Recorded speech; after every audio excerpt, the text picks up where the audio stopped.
whatever product it is. We make them nice and thin so people don't trip over them in the store. Put a two-sided tape on the back so they can put them down, and it's a good promotional product. Um, so another thing about sublimation is it's got to go on, traditionally went on white material because there's no white sublimation dye.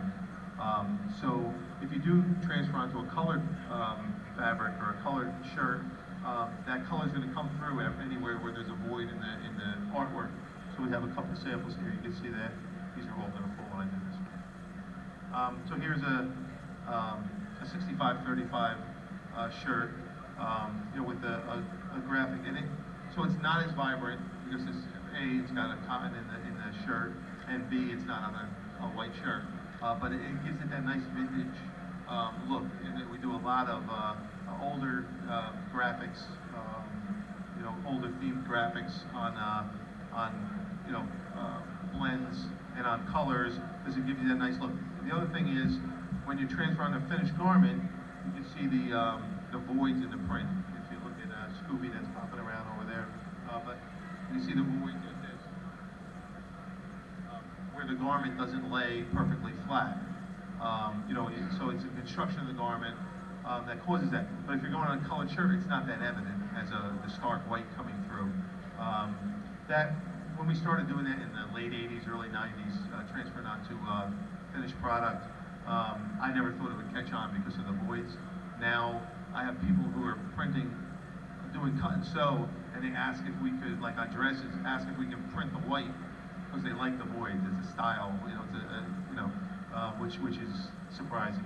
But anyway, so another transfer, did something like relatively new with two-sided heat transfer machines, so I can print the front and back at the same time. Just print two pieces of paper, sandwich the garment between them, and you can print the front and the back at the same time. But you see the difference between the transferring finished products with the voids as you do with like a cut and sew. This is done all cut and sew, where we're printing panels, pieces through the heat transfer drum, and then they're decorated and then sewn after, like the leggings. This is an LAT Sublime. Frankie doing a good job, like man on white. This is a Sublime garment, which is black back and black sleeves. And it's got a white front, so you can decorate it. This is used in the promotional world, and also it's less expensive because you're only decorating the one side. We helped LATs with the construction, so we have the black coming over the shoulder, so there's no voids here. So you see very little of the white in the shirt, but it's a nice different kind of garment. So when the sublimation paper goes over onto the black cotton, it doesn't sublimate. So that's why it's a nice clean look up to the black.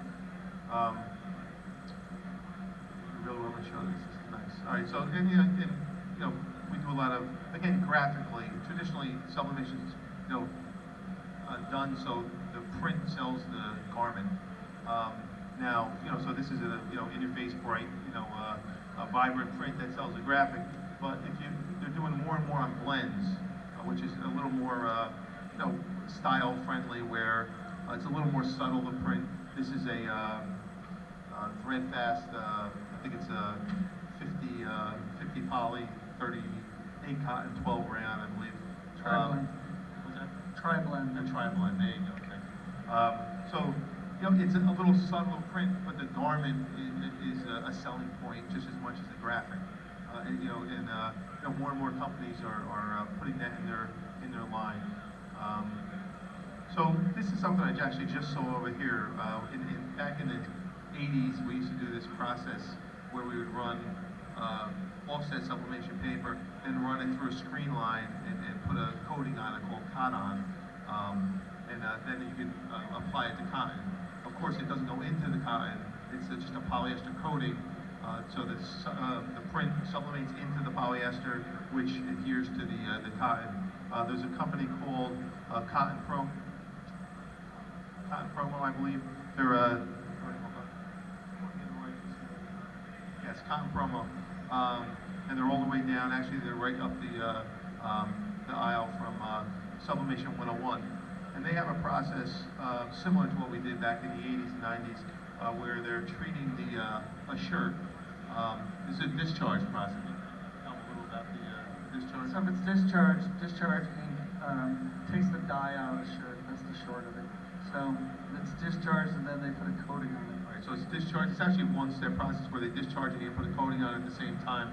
Of course, if they're going on to white cotton or light colored cotton, you don't have to worry about the discharge part, but on the black, they do it. So it's got a hand to it, almost like a like a plastisol print It's hand. being nice to feel scrappy. I am being nice, but what they do is they wash it before they sell it. They'll decorate it with a sublimation print, and it looks like this when it's done. Now this was a different screen on it, which had voids here, but after they wash it, it has a very nice soft hand. So it's just a unique process. So if you want to check that out, you can go down to the cotton promo all the way on the end here. So this is our Donray truck, which it's just a virtual Donray truck. This is a Donray truck that we use for a little Made in USA thing, and everything we do is Made in USA. We will bring in products like the blanket or like towels, which are polyester one side, cotton on the other, and we'll just decorate them here, but we'll buy the blanks from overseas. But everything we sew is made domestically. So we'll do sweatshirts and all kinds of products. We do have a kitchen where we do a little pot holder. There's an oven mitt somewhere in there, and an apron. So just trying to diversify. There's the pot holder. Anyway, so Rick, you have any questions? Anybody have any questions about sublimation in general, or anything that we showed you today? Who's got a question? If you don't heat press, like say your garment, you're burning it, so you do it at like 230, will the sublimation ink come out? No, Is it not hot The enough? question was, at a low temperature, if you're worried about the garment burning, could you sublimate at a lower temperature, like 230? Right, now polyester won't burn at 230. Cotton may singe and change color, but you're going on to cotton. But the sublimation dyes, actually the CMYK, cyan, magenta, yellow, black, all sublimate at different times and temperatures. The magenta sublimates first, so at like 320 it starts to sublimate. Then the cyan at like 330, and then the yellow, and then the black, which we'll talk about the black in a second. But so if you transfer something for less time or less temperature, then it'll have a pink cast to it because the magenta is going to sublimate first.